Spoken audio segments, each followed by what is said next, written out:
N99 news కి స్వాగతం. మాజీ మంత్రి వైఎస్ఆర్ కాంగ్రెస్ పార్టీ నాయకులు ముద్రగడ పద్మనాభం నివాసం వద్ద నిన్న జరిగిన దాడిని ఖండిస్తూ ఎలీశ్వరం టౌన్ మరియు రూరల్ వైసీపీ నాయకులు నిరసన చేపట్టారు. ఈ సందర్భంగా వైసీపీ యువ నాయకుడు బదిరెడ్డి గోవింద్ నివాసం వద్ద ఏర్పాటు చేసిన మీడియా సమావేశంలో ఎలీశ్వరం టౌన్ మరియు రూరల్ వైసీపీ పార్టీ అధ్యక్షులు సిడగం వెంకటేశ్వరరావు, గొల్లపల్లె సురేష్, తూర్పు లక్ష్మీపురం ఎంపీటీసీ ఇజనగిరి లక్ష్మీప్రసాద్, నాయకులు శంకర్ రాంబాబు, వాగు బలరాం, పైల విజయ్ కుమార్ తదితరులు మాట్లాడుతూ నిన్న ముద్రగడ నివాసం వద్ద జరిగిన దాడిని తీవ్రంగా ఖండించారు. ట్రాక్టర్తో ముద్రగడ ఇంటి గేట్లను గుద్దుకుంటూ కారును, ఫ్లెక్సీలను ధ్వంసం చేసి జై జనసేన అంటూ నినాదం చేయడం పట్ల పలు అనుమానాలకు దారితీస్తుందని ఆరోపించారు.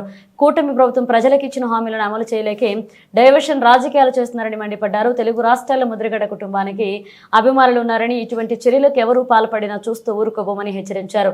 కూటమి ప్రభుత్వం ఈ చర్యలకు పాల్పడిన వారిపై చట్టపరమైన చర్యలు తీసుకోవాలని, ఈ ఘటన వెనక ఎవరున్నారో వారిని గుర్తించి చట్టపరమైన చర్యలు తీసుకోవాలని సందర్భంగా మీడియా ముఖంగా కోరారు. కార్యక్రమంలో వైసీపీ నాయకులు గొల్లపల్ల కాశీ విశ్వనాథ్, వాగు బలరాం, జువ్విన వీర్రాజు, అల్లా మాదినాన్న, రాచర్ల రమేష్, గుండుబిల్లి చక్రం, పట్టా సుబ్బారావు, వాడపల్ల శ్రీను, డేగల చంద్ర, మౌళి, సిరిపురపు రాజేష్, సిగడం రాజేశ్వరరావు, లోగిసు శేఖర్, ఈపీ రాము, పలువురు వైసీపీ నేతలు పాల్గొన్నారు. జరిగింది. పద్మనాభం గారు అంటే ఒక వ్యక్తి కాదు, ఆయన ఒక శక్తి లాంటి వాడు. ఆయన ఉమ్మడి ఆంధ్రప్రదేశ్లోనే చక్రం తిప్పినటువంటి నాయకుడు. ఆయన బైకులకి సైలెన్స్ ఇప్పించేయండి, లేకపోతే మీ ఎనర్జీ చూపించండి రోడ్ల మీద అంటే ఇప్పుడు వాళ్ళు ఏం చేయాలో తెలియక ఈవేళ మా నాయకుడి ఇంటికి వచ్చి చూపించారండి. ఇది ఒక పార్టీ పేరు కూడా చెప్పాడు ఆయన. దీని మీద వాళ్ళు దృష్టి పెట్టి ఎందుకు ఆ పార్టీ పేరు చెప్పాడు అనేది కూడా దృష్టి పెట్టాలి. పోలీసులు దృష్టి పెట్టాలా, పార్టీలు దృష్టి పెట్టాలా. అంటే కూటమి ప్రభుత్వంలోని వచ్చిన తర్వాత ఇలాంటి అరాచకాలు జరుగుతున్నాయి. అవి మానుకొని ముందుకు అందంగా సాగుతారని భావిస్తున్నాం. ముద్రగడ పద్మనాభం గారి ఇంటికాడ జరిగిన దాడి నేపథ్యంలో ఇక్కడ ప్రెస్ మీట్ ఏర్పాటు చేయడం జరిగింది. నిన్న శనివారం రాత్రి తెల్లవారుజామున 3 గంటలకి ఒక యువకుడు పద్మనాభం గారి ఇంటికి చొరబడి ఫ్లెక్సీలు ధ్వంసం చేసి, కారుని ధ్వంసం చేసి వెళ్ళి మళ్ళీ ఉదయాన్నే నేనే చేశానని, అంటే కొంతమంది తప్పదాగి చేశాడని కొందరు, లేకపోతే మతిస్థిమితం లేక చేశాడని కొందరు అంటున్నారు. కానీ అతను ఉద్దేశపూర్వకంగా నేను చేశానని చెప్పి ఉద్దేశపూర్వకంగానే చెప్పాడు అతను నేను చేశానని. అంటే ఇది కావాలని చేసిన పనే. మరొక అంశం ఏంటంటే ఈ యువతకి ముఖ్యంగా మేము చెప్పేది ఏంటంటే మా పార్టీ తరఫు నుంచి మీరు ఎవరి మీద దాడి చేస్తున్నారు, ఎటువంటి వ్యక్తి మీద దాడి చేస్తున్నారు, ఆ ఎటువంటి వ్యక్తి అనేది ఒకసారి మీకు తెలియకపోతే, ఆయన గురించి పూర్తిగా తెలియకపోతే మీ తల్లిదండ్రులను అడిగి తెలుసుకోండి. మీ యువత ఎలా పడితే అలాగా మీ కామెంట్లు ఇది పెట్టడం అనేది మానుకోవాలి.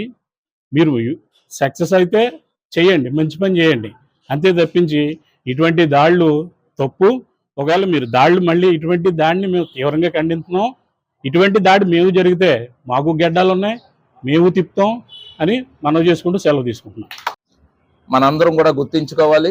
శనివారం నాడు గంగాధర్ అనేటువంటి యువకుడు చాలా ముందు ఆలోచనతోటే, దురుద్దేశంతోటే మన నాయకులైనటువంటి ముద్రగడ పద్మనాభం గారు ఇంటి మీద దాడి చేయడం జరిగిందని చెప్పేసి మనందరం కూడా గుర్తించుకోవాలి.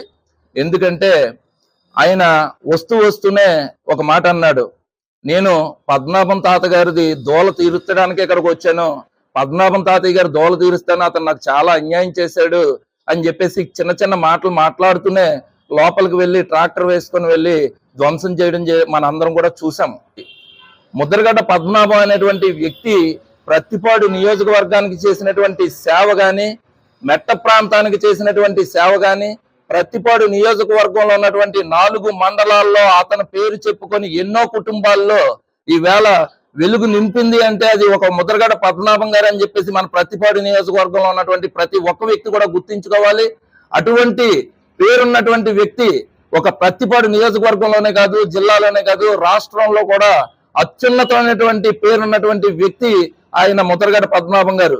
అటువంటి వ్యక్తి పట్ల ఈ విధమైనటువంటి సాహసం చేయడం అంటే వెనకాతలు ఏదో అవాంఛనీయమైనటువంటి శక్తి పనిచేయటం వల్లే గంగాధర్ అనేటువంటి వ్యక్తి పనిచేశాడని చెప్పేసి ఈవేళ ఉన్నటువంటి కూటమి ప్రభుత్వం ఖచ్చితంగా గుర్తించుకోవాలి. ఈ విషయాన్ని పోలీసులు పరిగణలోకి తీసుకొని ఏదైతే గంగాధర్ అనే వ్యక్తి చేత ఈ కార్యక్రమాన్ని చేయించారో, ముద్రగడ పద్మనాభం గారి యొక్క అవమానం కలిగించే విధంగా పనిచేశారో ఆ వ్యక్తుల్ని గుర్తించి కూటమి ప్రభుత్వం దాని మీద పూర్తి బాధ్యత తీసుకొని వాళ్ళందరినీ కూడా గుర్తించి వారికి కఠినమైనటువంటి శిక్ష విధించాలని చెప్పేసి, మరొక యువకుడు ఎవడో కూడా ఈ విధమైనటువంటి కార్యక్రమాలు చేయకూడదు. పెద్దలకి సంబంధించినటువంటి ఇటువంటి కార్యక్రమాల్లో ఏమైనా తప్పులు చేస్తే వాడికి తప్పనిసరిగా శిక్ష పడుతుందని చెప్పేసి యువత తెలుసుకునే విధంగా వారిని తీర్చిదిద్దాలని చెప్పేసి ఈ సందర్భంగా తెలియజేస్తూ అవకాశం ఇచ్చినటువంటి పెద్దలకి హృదయపూర్వక నమస్కారాలు తెలియజేటువంటి తెలుగుదేశం పార్టీ, జనసేన కూటమి పార్టీ ఆంధ్ర రాష్ట్రంలో ఉన్నటువంటి 175 నియోజకవర్గాల్లో ఎవరైతే బలమైనటువంటి శక్తిగా తయారవుతున్నారో వాళ్ళని ఆదిలోనే అణగదొక్కాలనేటువంటి ఒక ప్రణాళిక రూపంగా కొంతమంది దళాలను ఉపయోగించుకొని మొదటి దశలోనే వీళ్ళని కిందకి అణగదొక్కాల ఉద్దేశం మీద ఒక ప్లాన్ ప్రకారం జరుగుతున్నటువంటి వ్యవహారాలు చంద్రబాబు నాయుడికి, జనసేన కూటమి అధ్యక్షుడు పవన్ కళ్యాణ్ గారు కూడా ఈ పాత్ర ఉంది.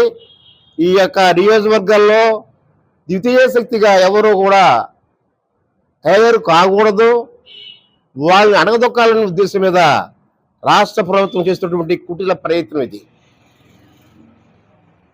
ఆయన శాసనసభలోనే చెప్పారు, 40,000 కోట్ల రూపాయలు ఇచ్చేటువంటి మీరు 11 సీట్లతోటి సరిపోటీ వచ్చింది. రాబోయే రోజుల్లో ఆ సీట్లు కూడా రావు, ఒక ప్రణాళిక ప్రకారంగా మీ పార్టీని సున్నా చుట్టేస్తామని చెప్పని ఆ రోజు శాసనసభలు చెప్పారు. అదే జరిగి తీరుతుంది ఈ రోజున. నేనున్నాను మీకు అనేటువంటి మనోధైర్యం ఇచ్చేటువంటి నాయకుడు ఎవరైతే ఉన్నారో ముద్రగడ పద్మనాభం గారు తెలుగుదేశం ప్రభుత్వం పరిపాలన చేస్తుంది.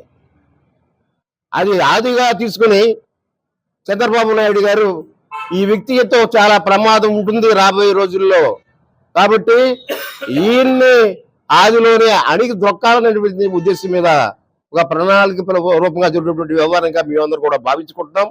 దానికి తోడు పక్కన ఉండేటువంటి పిఠాపురంలో ఉండేటువంటి జనసేన పార్టీ అధ్యక్షులు కూడా వారి యొక్క ద్వితీయ శ్రేణి నాయకులు కూడా నిన్న శనివారం నాడు రాత్రి జరిగినటువంటి కార్యక్రమంలో భాగస్వాములయ్యి మా యొక్క ప్రియతమ నాయకుడిని బాధ కలిగేలా చేసేటువంటి పరిస్థితి. భద్రరామ గారిని వారి యొక్క కుటుంబాన్ని కూడా ఎవరైనా హాని తలపడితే రాష్ట్ర వ్యాప్తంగా అనేక రకమైనటువంటి సమస్యలు తీసుకొచ్చి రాష్ట్ర ప్రభుత్వాన్ని అస్తవ్యస్తం చేసేటువంటి కార్యక్రమాలు చేపడతామని చెప్పని ఇది హెచ్చరికగా భావిస్తూ మీకు తెలియపరచుకోవడం జరుగుతుంది. కాబట్టి మీరు ఇటువంటి కుటీల కుయత్నాలను కూడా మానుకోవాలని చెప్పి కోరుకుంటూ పత్రికా ముఖం ద్వారా ఈ యొక్క సందేశం మీకు ఇవ్వడం జరుగుతుంది.